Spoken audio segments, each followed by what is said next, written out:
Hey, Garland Nixon here. We're hanging out with the one and only Laith Marouf from Free Palestine TV. Let's talk.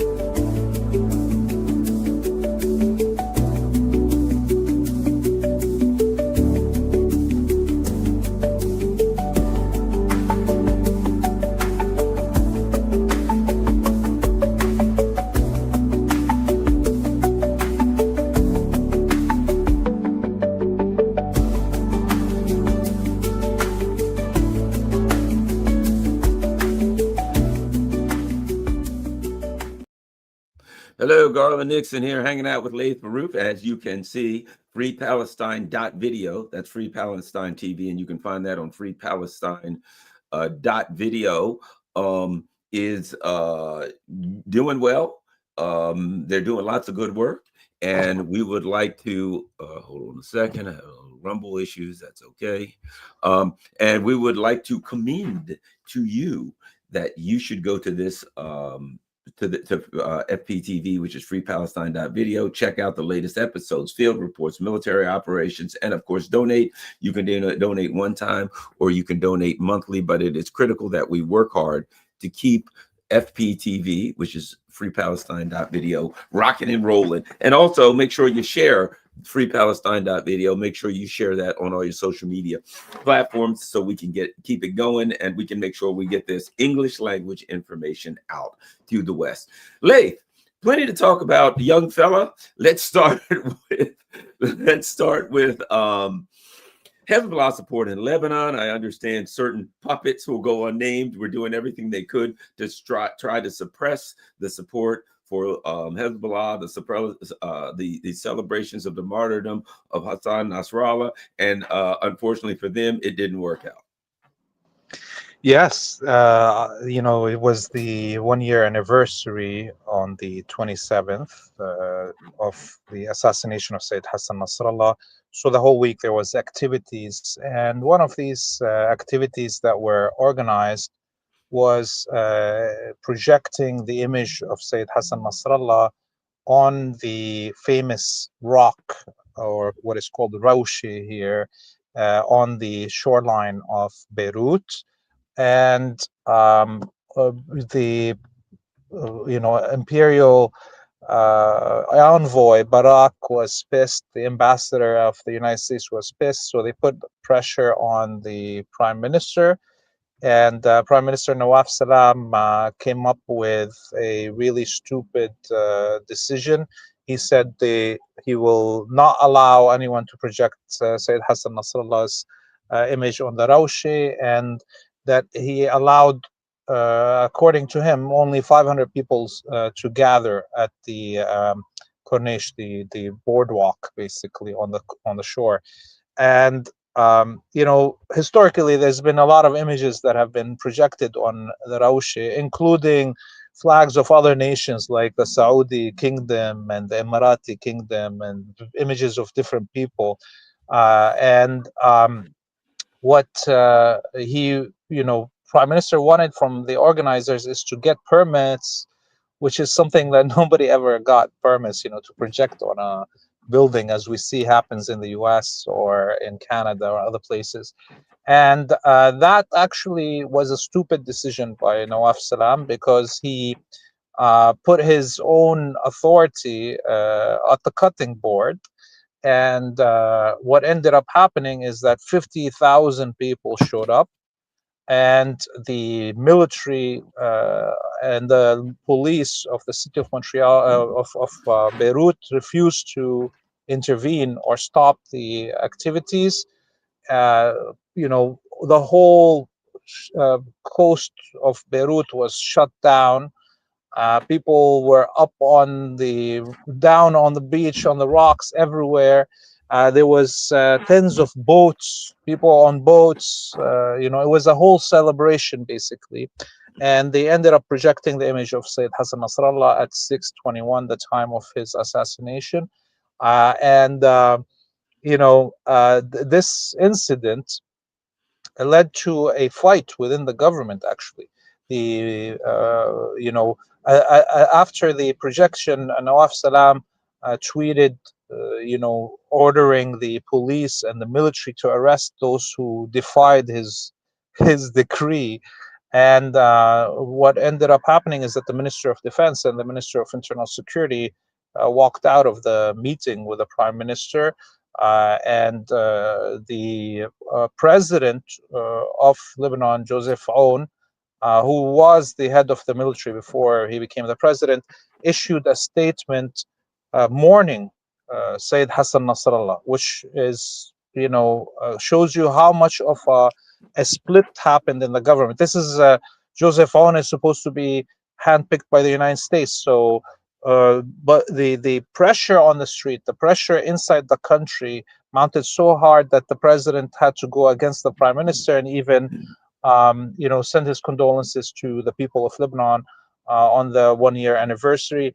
One other thing I would say about this event is that the Roche area of downtown Beirut is a traditionally SSNP, Syrian Social Nationalist Party, the Syrian Unificationist Party area. So there was a lot of SSNP flags and members that were down. And also there's in the Manara area, which is the next neighborhood, it's a mainly Sunni Hariri area. And also the residents of Manara came down with flags of Lebanon and pictures of Rafiq Hariri that was assassinated, most probably by the Israelis in 2005. And that prompted the organizers to actually project, after they projected Sayyid Hassan Nasrallah's picture alone, they ended up projecting the pictures of Hariri with Nasrallah. And we heard, those crowds that came down from the Manara, chanting for Nasrallah, for Hariri, and a communal love moment. So we saw the plan of Nawaf Salam, the prime minister, to try to crush this event actually ended up bringing the country together, no matter what their sect or their political backgrounds are, all in commemoration of this amazing human that sacrificed so much for Lebanon. One of the things, and I've discussed this before, historically, I mean, you could look at the Russian Revolution in St. Petersburg. Historically, when it gets to a point where the government starts telling the people what to do, and the people say, no, we won't do it anymore. And then the government goes to the military and other parts of the government and says, you need to crack down on the people, you need to do this. And people within the military and in the government start saying, no, we're not going to do that. We kind of have to side with the people for whatever reason. It indicates that the government has lost power. It seems to me that the puppets in charge have to be extremely fearful, because now that, to some extent at least, they've lost control of the people and the government, that one wrong step and that could be it for them. That's the way it seems, Laith. Yes, and of course the commemorations continue. There was a event on the 27th, which is not yesterday, the day before yesterday, at the shrine of Sayyid Hassan Nasrallah. And again, we're talking about probably around 100,000 people showed up. There was a lot of internationals, and there was a lot of political leaders, internal political leaders that are not part of the coalition of Hezbollah, that showed up, sat in the front, first line. And so we could see clearly that the prime minister has no control of the street, and that the military, given that Prime Minister Nawaf Salam put them in this really bad position where they were almost ordered to kill their own people for projecting a picture, and add to that the interview that Barak had with televisions this week before the commemorations, where he said that they will not be arming the Lebanese government to fight Israel, that they will only arm it with weapons so it can kill its own people. In those words, Thomas Barak the envoy of Trump to the region, said they will be arming the military to kill its own people, and that there will be no peace in the region as a whole. There will be only a submitting party and a dominating party. And he says, and to us, Israel will be dominating. Those very clear words have now, anyone that had any doubt in their mind that maybe the United States will be gentle with Lebanon if it backs down from resistance, is now clear to them that there's no way, that what is required of the Arabic peoples as a whole is submission to Zionism, which is not going to be something that is acceptable to the people. So we see, I think, every move that the United States has done since the ceasefire here in Lebanon, and every move that this new prime minister has taken since he came into office around 9 months ago, have only worsened their position. You'd think after killing Sayyid Hassan Nasrallah and the leadership of Hezbollah and taking over Syria, that the field is open to you. You can do a lot of moves that could have strengthened the position of Israel and the United States in the region. But the blunder after blunder, because of the supremacist and egomaniac outlook that is in the heads of Barak, Netanyahu, and Trump, they have just squandered any gains they may have had at the end of the ceasefire here in Lebanon. Let me ask you your thoughts on this. The UN. Netanyahu went to the UN. He gave his normally arrogant speech, etc. But the majority of the world just walked out. It was, to him, it was, hey, I'm going to go in here and look at me, I'm tough guy. And it's all about, I got the United States behind me, so I can do anything I want, and I control them like puppets, so I can do anything I want. I control the ruling elite. But the world walked out in disgust of it with him. Your thoughts on that? Yeah, that just shows you, of course, the fact that the Zionists have lost control of the narrative, period. There's nothing that they can do right now to win back any goodwill from the world. And the pressure mounting in all of the capitals in the world.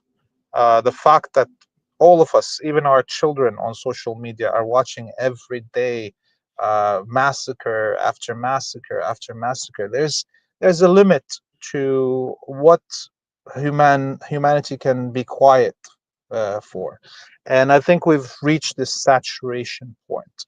And we can see that the suppression that the West is doing against its own populations, whether it's controls on speech and or persecution of anyone that was standing against the genocide and so on, has now lost its power. There's a lot of people that don't fear going to jail anymore or being beaten up by cops because they stand against genocide. There's people are so fed up that they're willing to go to jail. They're willing to get beaten up just so history will record that they didn't stay quiet as genocide was being broadcasted on all our mediums. So this, I think, have now reached a cumulative point where the elite and the government cannot withstand the pressures without causing civil wars in their own country. And most countries are not taking the path that the US is taking, which is the US, it seems like, is or the elite in the United States would rather have a civil war inside the United States than give up support for the Zionist colony and it's the conducting of the genocide there. So to hear the most of the European Union members walking out, practically all the Arabic countries and Asian or Latin American countries walked out, African countries. There's, I think, less than 12 countries that stayed in the room out of the 180 countries that usually are. So that is a huge change, and there's no way this can be fixed in any diplomatic way. There's no pressures that Israel can mount on anyone of these elites in the West that walked out that could bring them back to the table with Netanyahu. So I think we're going to start seeing the Western elite try to blame everything on Netanyahu because they still don't want to abandon the Zionist colony fully, and we're starting to see hints of that. I think it was Sweden or Norway yesterday banned Netanyahu from entering the country and said they will arrest him. So we saw how the flight of Netanyahu to New York didn't fly over any European country for the first time. Okay, and had to go over the Mediterranean and the Strait of Gibraltar, so it doesn't get into any airspace of a country that could have arrested him. So those just a few months ago, when Netanyahu went to Washington, he flew over European countries. Now we see a clear change, and the attempt by Netanyahu to convince anybody through his speech at the United Nations have fallen on deaf ears. Yeah, I think what we're seeing now is the complete isolation, not just of the Zionists, but of the entire Zionist project and everyone who's still supporting it. We're seeing the people of these countries whose governments support it opposing the people. Opposing the governments. We're seeing, so we've now have the people around the world opposing the Zionist project, the people in the empire furious at their governments for supporting the Zionist project. So what we're seeing is the increasing worldwide isolation of all entities that support the Zionist project. And they hold on for dear life, but it's getting more and more difficult for them to hold on because even their people are turning on them. Let me add this to it. A perfect example is George Galloway, a guy who's always supported Palestinian rights and Palestinian freedom. He gets grabbed by his own government, him and his wife, and taken away for 9 hours. And I think that was just something to attempt to put fear in people, but it doesn't work. It just makes people angrier. Yes, and of course, they already had done this with a few other people, like Craig Murray, former ambassador of the UK to Central Asian countries, and journalist, what's his name, Richard Medhurst, right? Both from the UK. This is a former elected member of parliament, leader of the working party, Working People's Party in the UK, George Galloway, world famous, and to arrest him this way or detain him, because they didn't charge him or arrest him, is definitely just about intimidation. And most probably these agents knew that they can't intimidate George Galloway, who was not intimidated by the Congress of the United States during the beginnings of the war on Iraq, and came and basically took a dump in the middle of the Senate when he spoke back at them and humiliated all those congressmen that were pushing for the war in Iraq. So clearly the target is not George Galloway himself. The target is to scare anyone who is below his stature. If an elected former elected member of parliament with such an international fame, and his show, by the way, mother of all talk shows, is the most watched show in the UK on any platform, broadcasted or not. So this is a shot not at him but at anyone that is below his stature. And the a great thing about George Galloway is, of course, that he took to the airwaves immediately, and he spoke in ways that invigorate and give courage to others that don't have it like him, that are not born with it as he is. So this is, on the one hand, an attempt to scare everybody. On the other hand, it's one of the stupidest attempts, because maybe they could have arrested somebody of his stature, but not of his oration or his strength or his platform. So And that gives you a idea of how desperate they are to try to make examples of people, find some lightning rods that everybody can see being whipped. And today there is the Labour Party in the UK is having its General Assembly, its meeting, and there's thousands of people outside the Labour Party conference that are holding signs saying, I oppose genocide, I support Palestine Action, the group that was listed as a terrorist organization because of its destruction of weapons factories that are sending weapons to Israel. So you'd think that the arrest of Galloway would have affected those people. No, it actually encouraged them to come out. And now we know hundreds of people have been arrested since the morning, most of them pensioners, old ladies and men, priests, just as happened a few weeks ago when this similar action of people holding these placards happened. So look, you couple this with the FIFA, the Football Federation of the world, and the UEFA, the European Federation of Football. Both of them now are going to be voting to expel Israel and ban it from participating in international games.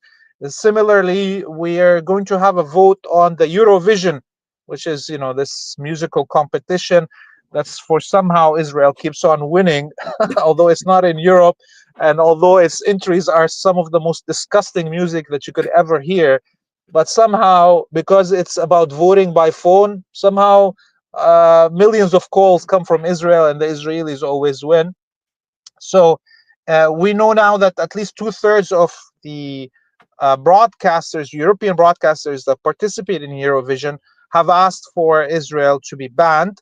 So these moments of cultural boycott reaching this level into international arts and sports scene is very crucial, because remember the South African apartheid, the first signs of the beginnings of its collapse was that isolation from the cultural and sports scenes in the world, when the rugby team of South Africa was banned from participating in the tests, and the music industry in the world boycotted South Africa. Those moments right now, we're finally seeing them happening. Now, will that stop the Israelis from committing genocide? I'm not sure. I think the thing that will stop the genocide is what we're starting to begin to see, which is today Italian dock workers in Italian ports have refused to, work on any ships that are going to Israel, period, with or without weapons. And this is followed by a meeting with all these dock workers from all around Europe that met over the weekend in Italy, because these Italian dock workers did this to a few ships that were trying to carry arms to Israel over the last 2 weeks, but now they have raised the stakes to shipping, period, to Israel. And if the rest of European docks follow suit, and there is a drastic decrease in the arrival of weapons to Israel, or that the United States is having to start sending all the weapons through cargo airlines, then things are going to change drastically on the battlefield in Gaza, and we'll begin seeing an end to this genocide. Yeah, there's things going on. Let me ask you this. I know we had discussed the flotilla. You had your thoughts on it. What do you think about what's going on, the current status of it, the discussion of, countries being pushed into sending ships to defend it, the Israelis, who knows what they're going to do? Your thoughts on it? It's interesting. Whatever you think of the flotilla, it's an interesting dynamic that's going on now. your thoughts on it. What's the latest that you're hearing, if you can update us? Look, I want to be very clear here. I wish everybody safety. Okay. Every person that is on those ships, I wish the best for them. I do not want to undermine them because of my strategic uh, outlook that is different than theirs. Okay, so no matter what I say from this point on, I want everybody to understand that I wish safety, and I hope these people get back home safely and also reach Gaza. Now, having said that, it's clear that the Zionists are out for blood. We can read the posts by different ministers over the last 24 hours, 48 hours, or interviews with Israeli ministers on Israeli media, and they're all talking about killing those who are on these boats. They are even saying that they should have killed everybody that was on the Mavi Marmara in 2009. Okay, that they shouldn't have just killed a few people in 2009, that they could have killed them all and sank the ship so it never happens again. So we can see that the whole Israeli Navy is also right now on high alert, and all their ships are out in the sea. Now, at the same time, we see those posts about Italian and Spanish ships escorting the flotilla. The Italian ship, by the way, left already, and now there's only the Spanish ship. I've read the statements from the Spanish Navy saying that they will not intervene if there's an attack on the flotilla. But what they will do is rescue anybody that's stranded in the water and any ship that is sinking. That's the extent of what the Spanish will do. Similarly, Turkey has a few drones that are flying on top of the flotilla. Are those drones going to fight the Israelis? I don't think so. So I don't think those governments like Spain and Turkey, who speak a lot of things that are pro-Palestinians, have yet moved to the point of having a military confrontation with Israel. It's a little bit too early in my mind for that, because the change on the streets hasn't pushed yet to that point. And you know, what should I? Well, right now they're across from Alexandria, Egypt, so they're very close. You know, they should be reaching Gaza within the next 24 hours. So also, it's very expected that the attack on them, if it happens, it will happen in the next 24 hours. How will the Egyptians, the Turks, and so forth respond? I wish for the best. I don't want to be the naysayer. It's already very lonely on this road of total truth that I take. But you know, I also look at the speech of the president of Colombia, Pedro. Yes. Yeah, like outside the UN, where he talked about having an international force to intervene to end the genocide in Gaza. And of course, Trump withdrew his visa, like as if he's a farm worker or something. But again, I'm not sure how can Colombia or countries that are very far, like Indonesia or others, manage to bring a military force to the region. It's a more logical thing that Colombia sends weapons to Hezbollah or to Iran or to Yemen to do the job.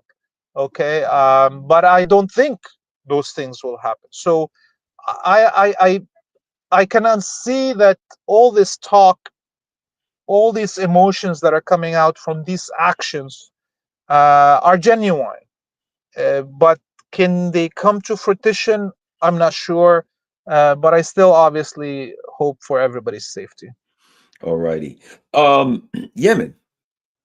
I've been reading lately, the Israelis are very upset. I've seen where the Yemens have been blasting the living daylights out of it's interesting because the U.S. talks about, oh, we're selling these we sending these aircraft systems to, you know, the middle of to Taiwan or something, air defense systems. We're sending them to Ukraine. We're sending them all over the place. And Yemen just flies a couple drones right through them of time after time and blows up pretty much anything they want to. And it's not like they're sending 100 drones. They send a couple of drones and they go right through these so-called air defense systems and blow things up. And I understand there's been some pretty massive explosions in the occupied territories. You know, I was watching today, the Russian military said it shot down 470 somewhat Ukrainian drones. And I was like, wow, they can shoot down 400 and somewhat drones, the Russians. And as you said clearly, the Israelis can't shoot down one Yemeni drone. Yemen is not shooting 400 at a time. They're shooting 1, 2, maybe, with a few missiles at the same time. That's all. And over the last, few weeks, now we have satellite images, proof that the United States almost doubled the number of THAAD batteries and SAM 6 and higher batteries that is stationed in Israel over just the last 2 months. So I think the number of THAAD batteries right now in Israel went up from 7 to 12. Okay, and the number of SAM, S7 or whatever it is, I don't remember their title, are also at least doubled. And that there is these destroyers that the Israelis, the Americans moved that have air defense systems on them closer to the shore of Palestine to also, and the Red Sea to defend the Israelis. And it's still making it through all of this. The drones of Yemen, the missiles of Yemen. I watched one of those missiles last night hit Tel Aviv. And the Israeli that was filming from his phone was filming from straight down, up to the sky. And you could see this missile coming and tens of air defense missiles trying to hit it. And it's just playing games with them. It's like, I was like, what is this, ping pong, like it's really hilarious to see how unprepared the Western air defense systems that include the Israelis to defend against Yemen and these multi-warhead hypersonic missiles, and they hit their targets. You could hear and see the explosions. These multi-warheads exploded in all the locations they were supposed to. And we have a study that came out from the, I think it was the Washington Post or something like this, that studied all the interceptions, successful interceptions that the Israelis had during the 12-day war with Iran. And it showed that over 75% of the missiles that were shot down by American air defenses in Israel. So the Israeli air defenses, all the talk about Arrow and David Sling and blah, blah, blah, blah was all bull. And they are the worst thing that you can use as an air defense system. Yes, it's certainly obvious now. And even though they've been attacking Yemen targets, it's a waste of time. They can attack some Yemen targets. I've read that Yemen's air defense systems have chased away some of the Israeli planes. They've had some success with their air defense systems, and that they'll hit a few spots, but it does nothing but anger the people of Yemen, and they fire even more, and they come out in the streets by the millions, and they support their government. So no matter what the Israelis do to bomb Yemen or attack any sites, it's a complete waste of time, because the people of Yemen support the actions of their governments. Oh yes, there was millions of people out on the street on Friday as usual, and also on the 27th, which is the commemoration for Sayyid Hassan Nasrallah. Millions of people in Yemen came out to commemorate the martyrdom of Sayyid Hassan Nasrallah. So it shows you how cohesive the Yemeni society is right now, how much support the government of Yemen has and the leadership of the military of Yemen, because the Yemeni leadership has actually shown their people that they are sovereign. I mean, look, there's two ways to gain full support of your people as a leader. Either you make their life, very fancy and happy. You have all the food at work, all of these things, and or you fight for their sovereignty on an international scene. If you're a poor country and cannot achieve those things, at least be a sovereign country. And so, the Yemeni leadership has not only been sovereign throughout this war, but also have lifted millions of people out of poverty, have created huge projects of agricultural independence and industrial production. All of these things make the people of Yemen love their leadership and stand behind them. I don't think Saudis will die for the Saudi leadership, because they got no sovereignty and their life is not that great. So in the United States right now, if there's a war, a full-out war, who's going to stand behind Trump when he's ostracizing more than half of the population, and he's creating a class war and a color war and whatever it is? This is not a way to have the love of your people and the support of it. Yemen is doing great. It's an example that any country that is small and trying to escape colonialism and imperialism should follow, definitely. One of the things that I've been, I always check out Al Mayadeen, and they have various comments. In the comments on Al Mayadeen, there's a lot of comments that say Syrian national resistance, right? And they'll have statements made by the Syrian national resistance and things that they're doing. It seems to me, which I think was inevitable, that there is a organized resistance. As Jelani, the Zionist puppet, ends up, wandering around New York, shaking hands with, all the U.S. so-called leaders. It seems to me that there is the inevitable organized armed resistance growing in Syria, and that will continue to grow and get more powerful. And I would argue grow in alignment with other resistance forces in the region. The arrival of Al-Julani in New York revealed the last hidden things that could have fooled people. So the meeting with General Flynn and him talking about how they're great friends and how their time at the time of Al-Julani in Abu Ghraib, the time that they spent together, the fact that Al-Julani was standing in the same room with Netanyahu, the fact that Al-Julani met with the president of the World Jewish Congress, who's the scion of the Estee Lauder, fashion family and so forth. The fact that we have all these Zionists walking inside Damascus, okay, while Syrians cannot go back to their country.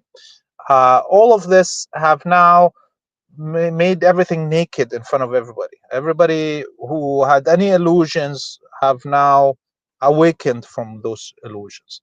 And 2 weeks ago, there's a new front that was formed that includes the SSNP, the Syrian Social Nationalist Party, the communists, the whatever is left of the Baathists, the Nasirites, meaning the Arab nationalists, and the various resistance groups that are already there that are kind of sects based, whether it's the Druze or the Shia or the Alawi. All of them came together and created this national front, resistance front, and now we know that they have commenced operations, and it's going to be consistent, right? It's not anymore just one person in this region does something as a reaction to some oppression from HTS and Al-Julani. It's not one locale like Al-Suwaida or the coast. So this is going to accelerate, especially as we see the collapse of the Zionist colony accelerate, especially as the resistance here in Lebanon uh, gains its full health and resumes its operations, which is very expected. I think Syria, as is under al-Julani and HTS, is not going to last much longer. It's already a surprise that it's lasted these 9 months. So now the issue is, will the United States defend al-Julani more than it defends Israel? I don't think so. You see, I don't. I think the when the fight commences, and the United States is already drawn into this war with inside Israel and or the war in Ukraine, that it will count how much air defenses it has, how many tanks it has, and figure out that it rather let Syria fall back out of its hand than waste its time fighting this. Remember, the attempt to control Syria has lasted 83 years. To capture Syria between 1942, when the revolution escaped colonialism, until 2024, we're talking about 82 years, right? So Syria was not an easy country to take over. It's never been an easy country to take over for any occupier, and if once it escapes one time again, it's going to take another 82 years to try to capture it. This is why I feel the United States is trying to burn Syria. It's trying to fragment it in ways that it cannot come together again. Its only hope to control Syria is to create this sectarian bloodbath, and or mass migration and population transfers. Finally, I want to say that we just saw over the last 24 hours 8 American refueling jets flying from the United States to the UK and then turning off their transponders. And we had the statement by Trump saying something big is going to happen this week.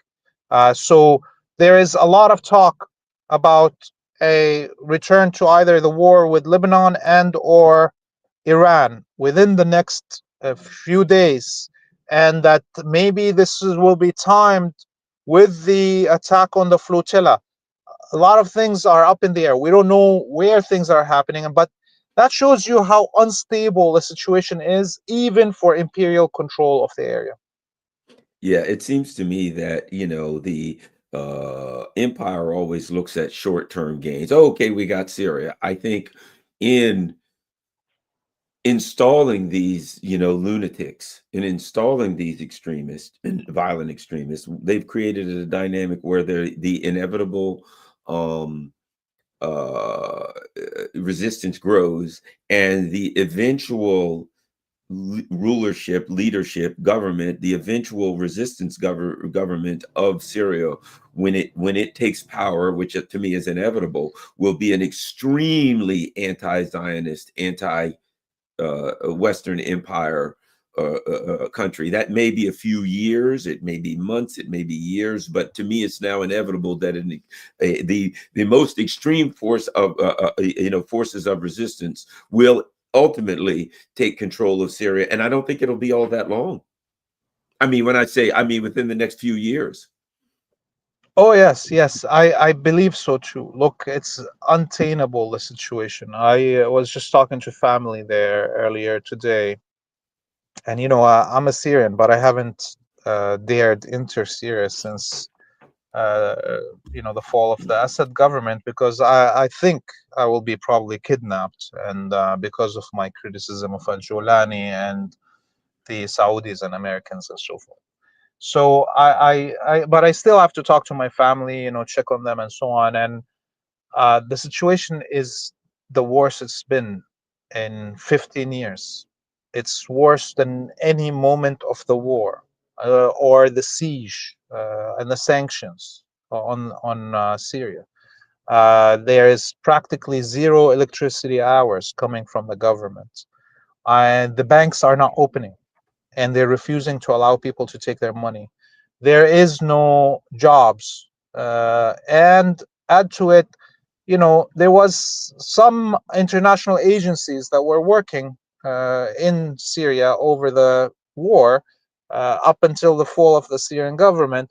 UN agencies, funding agencies from Europe, and so forth, giving food, jobs, training, so forth to all these populations, schooling. They all just withdrew because supposedly, Assad is gone. Things are supposed to be great, so they all stopped their programs. Add to it, Trump cutting all the funding for UN agencies in general. Any contracts that existed and or employees that were hired by the UN various agencies in Syria, they all lost their jobs. We're talking about tens of thousands of jobs, from lower to management, that were just erased. So the situation is so bad that anyone that may have supported these quote-unquote rebels, Al-Jolani and the Wahhabi death squads, as I would call them, now is feeling it in their stomach that their life standard in the last 9 months only got worse. And the fact that Al-Jolani and his gang are looting all the national resources and selling them out as if they're businesses to them, and this money is not trickling into the economy, this is making it even more and more worse. So I think there's going to be mass resentment, especially in the Sunni population in the main cities of Aleppo and Damascus. These are families that have been, businessmen for thousands of years, generations of businessmen exporting, importing, uh, with factories, clothes, and anything you think about, and they cannot do any business. And they were told originally that you can't do business because your government is Bashar al-Assad. Well, now their situation is worse because they can't even sell to the Syrian economy, because the Turkish government flooded the Syrian territory with below cost products just to break all the industries in Syria. Within the first weeks of the fall of Assad, there was, Turkish products flooding the whole market, cheaper than you can buy them in Turkey. Okay, and then in the next month or two, most of those factories in Syria that were producing national products, whether it's like canned or frozen goods or whatever have you, have now went out of business. So there's mass unemployment. There's no industry working, able to do anything, and the remainder of the middle class have disappeared, and there is no rebuilding of anything. There's no rebuilding of highways. There's no rebuilding of neighborhoods. Nothing is happening. Even during the war, the Syrian government rebuilt everything that was destroyed.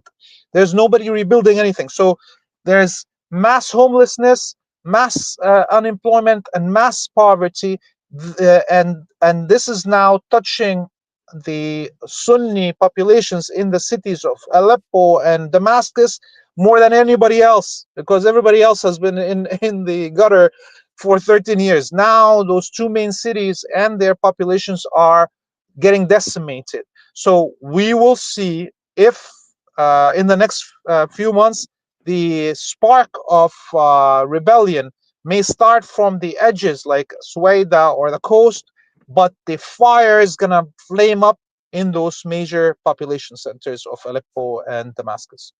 Do you think there'll be refugees, or are there starting to be refugee problems, issues in the bordering countries? Well, I think it's here in Lebanon. It's a free for all, because on the one hand, you had for years the Lebanese government saying that it wants to expel the Syrian refugees. the majority of which were supporters of or anti-government of Bashar al-Assad, and that's why they ran away here. This is what the story was. Well, the war ended, and they didn't move back. They didn't move back. And then we had a second wave of refugees from the minorities, the Shia, the Alawis, the Druze, the Christians, that all escaped after al-Julani took over. And the corresponding sects here in Lebanon, the Alawis, the Shia, the Druze, and the Christians, opened their homes for them and pressured the government not to block the illegal crossings that were happening. So, in fact, we had a doubling of the number of refugees in Lebanon since January. Okay, but it's all untalked about. It's all undocumented. The for instance, the nuns of Ma'lula, the very famous village in the Damascus outskirts that spoke Aramaic, they all were basically ethnically cleansed. Ma'lula doesn't have any more of its indigenous inhabitants. They're all here in Lebanon, including those nuns. But there's been not one interview with any of them.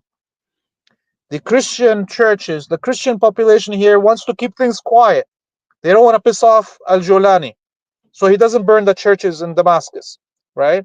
So similarly, we're talking about the Shia and the Alawis and the Druze. They're all quiet about absorbing the hundreds of thousands of Syrians that crossed since al-Julani came into power.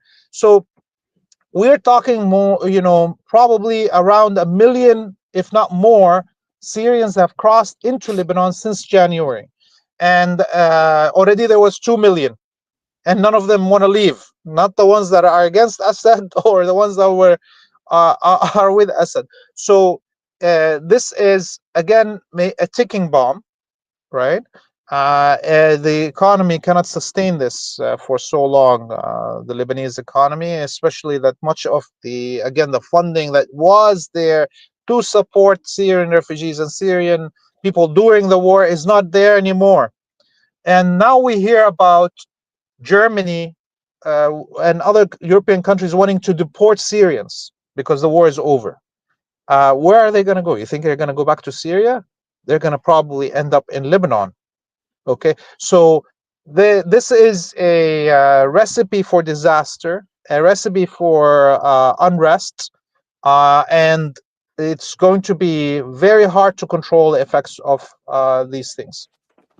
Thank you very much. Let's go back to, before we go, Laith's outstanding news site, and it's called Free Palestine TV. Now, the way you get there is you go to freepalestine.video. Notice that is an outstanding site. You can see all the great videos that they have. You've got the latest episodes. You've got field reports. You've got military operations up here. Make sure that you click on social media links and that you follow them on all their social media links. And most important, donate to Free Palestine TV. That allows you to do a one-time donation or monthly donation. You can choose, or you can enter a custom donation. So it's very, very important that you help to maintain this important website, this important journalistic institution. FreePalestine.video is how you get there. And make sure you just click on freepalestine.video and share it on all your social media platforms. Make sure that other people get an opportunity to enjoy it, and put a little note in there with the post recommending to others that they donate as best they can. And obviously, if they can do monthly, that would be far better. Laith Marouf, thank you very much. Appreciate you taking time out of your busy schedule. I see you're out there in the field doing important work even as we speak. Yes, thank you very much, Garland, and see you next week. All right. Thanks, everybody. Don't forget, everything's scrolling across the bottom if you can donate here, and to make sure that you do the very, very important thing, and that is share this video on all your social media platforms. We're out.